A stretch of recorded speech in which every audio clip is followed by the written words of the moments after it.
तो आज हम शुरू करेंगे थेल्स प्रमेय, यानी कि थेल्स प्रमेय कैसे साबित करना है। तो सबसे पहले इसका हम आ जाते हैं कथन पे यानी स्टेटमेंट पे। तो देखिए, किसी त्रिभुज की एक भुजा के समांतर खींची गई रेखा अन्य दो भुजाओं को जिन दो बिंदुओं पर प्रतिच्छेद करती है वे बिंदु उन भुजाओं को समान अनुपात में विभाजित करती है यानी कि काटती है। तो देखिए, इसमें सबसे पहले हमको एक फिगर बना लेना है जिसमें कि त्रिभुज ए बी सी यानी ट्रायंगल ए बी सी में BC के समांतर DE एक रेखा खींचना है जो कि भुजा AB और AC को क्रमशः यानी कि पहले D पर फिर E पर काटती हो। इतना हमको कर लेना है सबसे पहले। यानी कि दिया है कि ट्रायंगल ABC में भुजा BC के समांतर DE एक रेखा है जो कि भुजा AB और AC को D और E पर प्रतिच्छेद करती है। तो फिर हमको यहाँ पर लिख लेना है कि साबित करना क्या है। साबित करना है, क्या साबित करना है कि AD बाई DB यानी कि कह रहा है कि उन भुजाओं को समान अनुपात में विभाजित करती है बिंदु D और E, यानी कि विभाजित करते हैं तो हो जाएगा AD upon DB is equal to AE upon EC। ये हमको साबित करना है। हो गया। अब आगे हमको रचना जो कि हम पहले ही कर लिए हैं फिगर में। तो देखिए, मैं अपना समझा देता हूँ। रचना में है कि D से DM लंब खींचना है जो कि AE को यम पर काटती हो और ई से ई एन लंब खींचना है जो कि ए डी को एन पर काटती हो। तो इसको भी लिख लीजिए, डी से डी एम लंब और ई से ई एन लंब, ई से ई एन लंब खींचा जो ए ई को यम पर, ए ई को यम पर और ए डी को यन पर प्रतिच्छेद करती है या फिर काटती है। एक रचना ये हो गया कि डी से डी एम लंब खींच लिए ए ई पर और ई से ई एन लंब खींच लिए ए डी पर जो कि इसको एम पर इसको एन पर काटती है। और फिर सेकेंड तथा एक और कर लेना है जो कि सिंपल है, बी को ई से मिला दीजिए और सी को डी से, तथा बी को ई से और सी को डी से मिलाया। ये हो गया हमारा रचना। तो शुरू से देख लेते हैं। सबसे पहले थेल्स प्रमेय क्या होता है। कथन, इसका स्टेटमेंट जो दिया गया है, किसी त्रिभुज की एक भुजा के समांतर, किसी त्रिभुज की एक भुजा के समांतर खींची गई रेखा अन्य दो भुजाओं को जिन दो बिंदुओं पर प्रतिच्छेद करती है वह उन भुजाओं को समान अनुपात में बांटती है, यही है। तो फिर दिया है, इसमें दिया क्या है कि एक ट्रायंगल ABC है जिसमें BC भुजा के समांतर DE रेखा खींची गई है जो कि AB को D पर और AC को E पर काटती हो। और हमको साबित करना है AD upon DB is equal to AE upon EC। तो फिर हम रचना कर लिए ताकि हमको क्वेश्चन बनाने में ठीक रहे। तो D को M से मिला दिए यानी DM लंब खींच दिए AE पर और EN लंब खींच दिए AD पर, और B को A से मिलाया, D को C से मिलाया।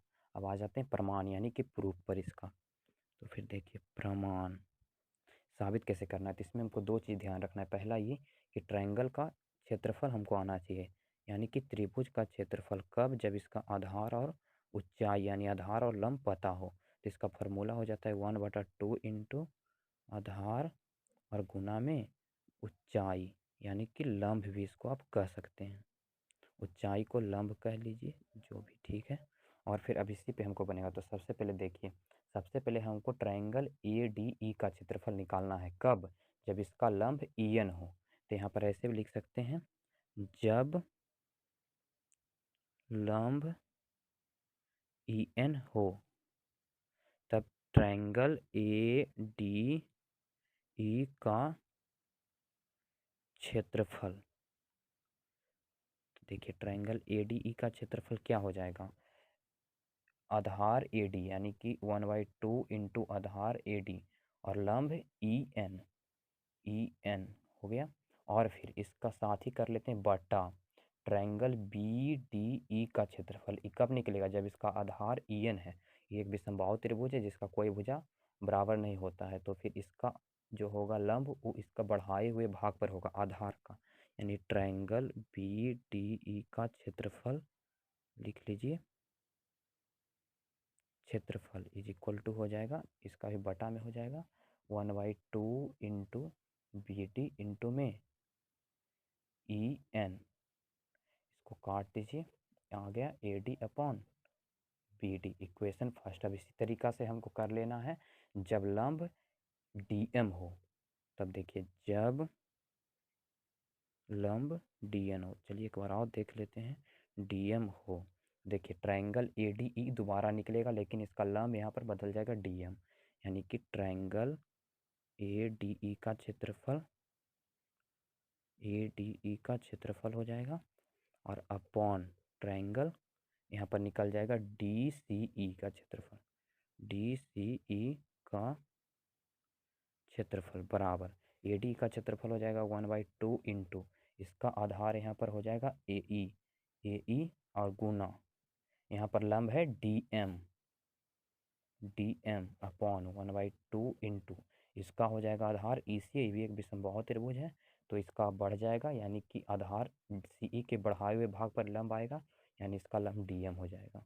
अब इसका भी सेम है 1/2 डी एम खत्म, यानी ए ई अपॉन ई सी, ये हम मान लेते हैं इक्वेशन सेकेंड। अब देखिए अब इसमें एक तो आएगा मेन चीज़, यानी कि इसमें जब दो समांतर रेखा के बीच दो त्रिभुज हो और उसका आधार सेम हो, यानी डी ई आधार, और दो त्रिभुज कौन कौन हो जाएगा, बी डी ई एक त्रिभुज और एक त्रिभुज डी सी ई, और उसका आधार दोनों सेम है, यानी डी ई एक भुजा सेम है, जो कि एक क्या है पैरेलल लाइन डी ई और बी सी के बीच में है, तो दोनों का क्या होता है एरिया बराबर हो जाएगा। तो फिर हम यहाँ पर लिख लेंगे कि हम जानते हैं, या फिर ऐसे कि जब दो समांतर रेखा के बीच दो त्रिभुज हों और उनका आधार सेम हो, उनका आधार बराबर हो, सेम हो, बराबर हो, तो उनका क्षेत्रफल भी बराबर होता है, तो उनका क्षेत्रफल भी बराबर होता है। ये चीज़ हमको ध्यान में रखना है यहाँ पर। तो देखिए यहाँ पे एक ट्रायंगल हो गया और डी ई और पैरेलल बी सी हमको क्वेश्चन में दिया गया है, तो फिर ट्रायंगल बी डी ई का क्षेत्रफल, त्रिभुज बी डी ई का क्षेत्रफल और त्रिभुज डी सी ई का क्षेत्रफल इक्वल हो जाएगा। यानी यहाँ पे हम लिख लेंगे कि त्रिभुज बी डी ई का क्षेत्रफल बराबर में त्रिभुज डी सी ई का क्षेत्रफल। हमको फिगर से उतना नहीं है, देख लीजिए यहाँ पर। अब इक्वेशन 1 और 2 को हमको इक्वल करना है। देखिए यहाँ पर त्रिभुज बी डी ई का क्षेत्रफल बराबर त्रिभुज डी सी ई का क्षेत्रफल है, तो अगर हम त्रिभुज बी डी ई का क्षेत्रफल का वैल्यू इक्वेशन फर्स्ट में पुट कर देते हैं तो फिर यहाँ पे डी सी ए आ जाएगा, यानी ये और ये इक्वल हो जाएगा। तो फिर यहाँ पर लिख लीजिए कि त्रिभुज बी डी ई, या फिर समीकरण 1 से क्या है, यहाँ पर त्रिभुज ए डी ई का क्षेत्रफल अपॉन त्रिभुज बी डी ई के जगह हो जाएगा डी सी ई का क्षेत्रफल, क्षेत्रफल इज इक्वल टू सेम हो जाएगा ऊपर वाला, यानी कि A D upon B D. बस यहाँ पर बी डी ई के जगह पर क्या हो गया है डी ई सी ई, जो कि हम इस यहाँ पे एक थ्योरम आता है उसी से निकाले हैं, यानी कि हो जाएगा A D upon B D, इधर नहीं बदलेगा। इसको हम इक्वेशन थर्ड मान लेते हैं। अब देखिए इक्वेशन सेकेंड और थर्ड को देखिए, इसका दोनों का लेफ्ट हैंड साइड यानी कि एल एच एस और एल एच एस इक्वल है, तो R H S automatic equal हो जाएगा। तो फिर हम आ जाते हैं नेक्स्ट पेज में। तो फिर यहाँ पर आप लिख लीजिए कि समीकरण 2 और 3 से, तो फिर समीकरण 2 और 3 से यहाँ पे त्रिभुज ए डी ई, यहाँ पे समीकरण 2 है और बटा डी सी ई, यहाँ पे भी त्रिभुज A D E upon D C E, दोनों इक्वल है लेफ्ट हैंड साइड, तो right hand side automatic equal हो जाएगा, यानी A E upon E C is equal to A D upon B D, यानी कि A E upon E C is equal to A D upon B D. अब यहाँ पे देखिए question में क्या आ गया, ए ई अपॉन ई सी फिगर में बटा A D upon D B, बस आप इसको इधर कर दीजिए, यानी कि या फिर और से भी रख सकते हैं A D upon B D या फिर D B is equal to A E upon E C.